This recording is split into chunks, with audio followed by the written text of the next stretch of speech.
मेरे अजीज दोस्तों और बुजुर्गों, बीजेपी का एक एमपी कहता है दिल्ली में मुसलमानों का समाजी बायकॉट करो।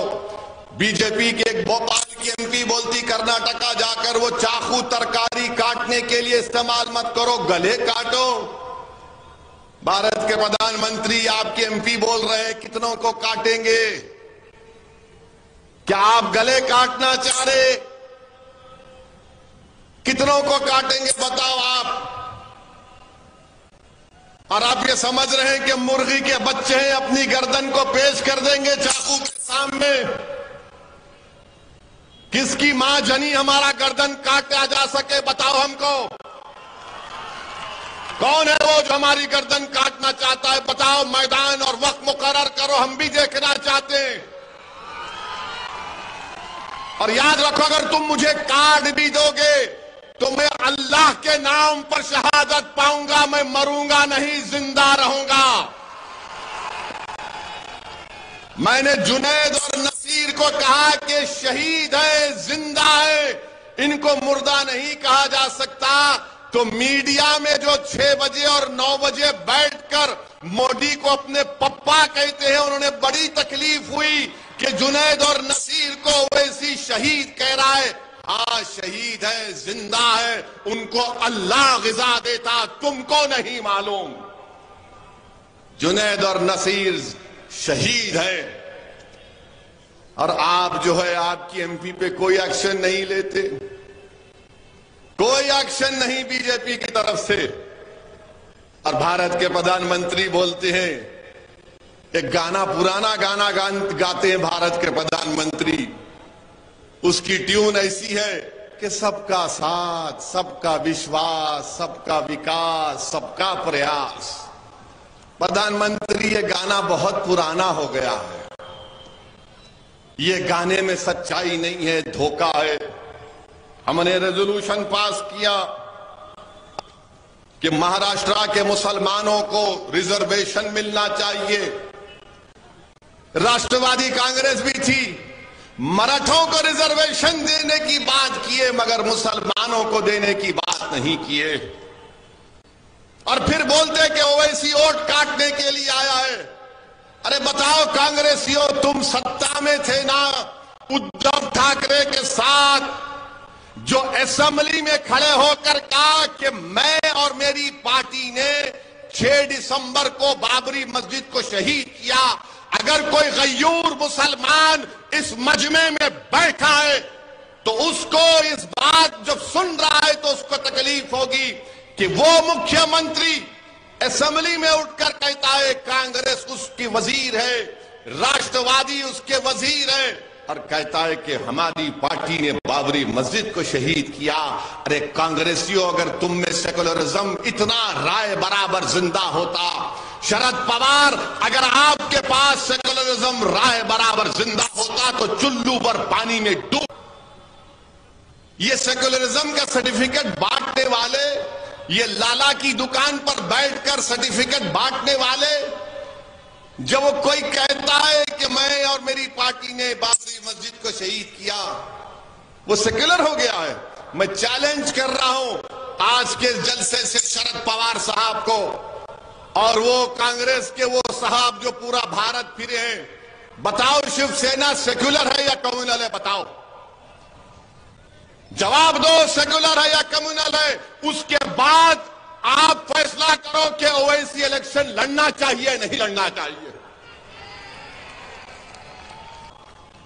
और याद रखो मेरी इस बात को, मेरी जिंदगी मेरी नाकामियों पर बनी है। मैं यहां तक पहुंचा हूं तो अपनी नाकामियों की वजह से पहुंचा हूं, कामयाबियों की वजह से नहीं पहुंचा हूं। क्योंकि मेरा मानना यह है कि इंसान की, बल्कि मुझ जैसे गुनाहगार मुसलमान की कामयाबी उस दिन होगी जब हशर का मैदान होगा, जब तुम्हारे और मेरे अमाल का फैसला रब्बे करीम करेगा। जो राय बराबर नेकी करेगा उसके सीधे हाथ में नामा अमल दिया जाएगा, जो बदकिस्मत होगा उसके बाएं हाथ में दिया जाएगा। बल्कि मेरा मानना यह है कि मेरे पास कोई नेकियां नहीं है। अगर अल्लाह मुझे बख्शेगा, जो गफूर रहीम है, तो रसूलुल्लाह सल्लल्लाहु अलैहि वसल्लम की शिफात मुझे बख्शाएगी, मेरे अमाल मुझे नहीं बख्शाएगी। और जो लोग इल्जाम लगाते हैं मुझ पर, मैं तुमको अल्लाह के हवाले करता हूं। लगाओ कितना इल्जाम लगाते, तुम जिंदगी भर लगाओ मुझ पर इल्जाम, मगर मेरे कदम डगमगाने वाले नहीं है। इलेक्शन लड़ूंगा, एक लड़ूंगा, हारूंगा, फिर लड़ूंगा। जिंदगी की जब तक अल्लाह जिंदगी में इन सांसों को बरकरार रखेगा, मजलिस का सिपाही जब तक अल्लाह रखेगा, मैं इलेक्शन लड़ूंगा, मेरे साथी इलेक्शन लड़ेंगे। हम लड़ेंगे जालिमों के खिलाफ, हम मजलूमों के हक के लिए लड़ते आए, लड़ते रहेंगे। हम नौजवानों के रोशन मुस्तकबिल के लिए लड़ते आए, लड़ते रहेंगे। हम अपनी मां और बहनों के चेहरों पर मुस्कुराहट देखना चाहते हैं, इलेक्शन लड़ेंगे। हम अपने घरों में अपनी बेटियों की हंसी की आवाज सुनना चाहते हैं, लड़ेंगे। हम नौजवानों के हौसलों को बुलंद रखना चाहते हैं, इलेक्शन लड़ेंगे। हम अपनी आवाज को असेंबली में पहुंचाना चाहते हैं, लड़ेंगे।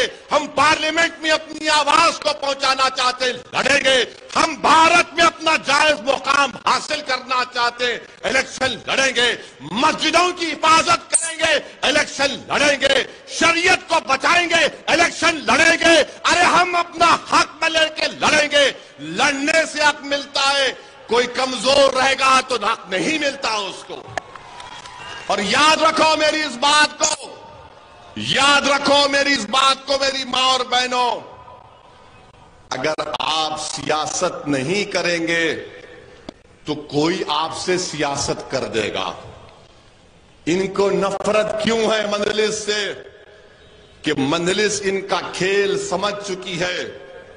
ये सियासत करना चाह रहे थे हमसे, हमने कहा आओ हम भी तुमसे सियासत करेंगे, क्योंकि मजलिस इनके आगे नहीं झुकती।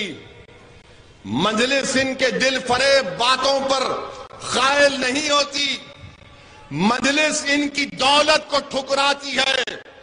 मजलिस इनकी ताकत को नहीं मानती। मजलिस इनके डराने से डरने वाली नहीं है। इसीलिए आज हर जगह जहां पर जलसा होता है, कल मुमरा में हुआ तो राष्ट्रवादी के लोगों को पेट में दर्द हुआ, तो एक बंबई के शिवसेना के लीडर को पेट में दर्द हुआ। मैंने कहा कि महाराष्ट्र का चीफ मिनिस्टर शिंदे और उद्धव ठाकरे राम और श्याम की जोड़ी है, तो इनको तकलीफ हो गई। मैं आपसे कह रहा हूं, मेरी बात को जहन नशीन कर लो। आप वोट देते या नहीं देते हो आपका हक है, मगर आप इस बात को याद रखो, अगर आप अपनी सियासी क़यादत को मजबूत नहीं करेंगे, अगर आप अपने वोटों से मजलिस के नुमाइंदों को कामयाब नहीं करेंगे, ये लोग सिर्फ आपका इस्तेमाल करते रहेंगे, आपका इस्तेमाल करते रहेंगे। अब क्या कह रहे हैं? नहीं, शिवसेना अब सेकुलर हो गई। शिवसेना के दो टुकड़े हो गए, दो टुकड़े हो गए, एक इधर गिरा एक उधर गिरा। दिल के टुकड़े हजार हुए, अच्छा हुआ, दो टुकड़े हो गए, मगर दोनों टुकड़े कहते हैं कि हम हिंदुत्व को मानने वाले हैं। हिंदुत्व का मतलब क्या है? कि सावरकर ने हिंदुत्व को डिफाइन किया। उसने साफ तौर पर लिख दिया कि भारत के मुसलमान, ईसाई इस मुल्क को अपना मुबारक सरजमीन नहीं मानते, ना होली लैंड मानते, ना मदरलैंड मानते। ये हिंदुत्व है। मैं पूछना चाहता हूं आप तमाम से कि बाप के वालिद के कत्ल में साजिश करता है तो क्या आपका हीरो हो सकता है? वो जो आपके बाप के कत्ल में कॉन्स्पिरेसी करता है, क्या वो आपका हीरो हो सकता है? आपका हीरो हो सकता है? तो सावरकर महात्मा गांधी के कत्ल में कॉन्स्पिरेटर था। और किसने लिखा? ये मैंने नहीं, justice Kapoor commission, inquiry commission की रिपोर्ट में सुप्रीम कोर्ट के चीफ जस्टिस थे जस्टिस कपूर, कि उस वक्त की बंबई की पुलिस ने सही तहकीकात नहीं की थी।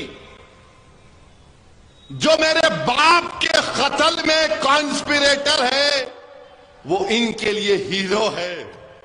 मैंने पार्लियामेंट में कहा था कि अनकरीब नरेंद्र मोदी की सरकार भारत में दो बाबा कौम को बना देगी, यानी two father of the nation. एक सौतेला होगा, एक सग्गा होगा। एक गांधी होगा सौतेला, और हो सकता कि Savarkar father of the nation बना दे मोदी, और शिवसेना तायीद कर दे। ये मैंने पार्लियामेंट में कहा था। अब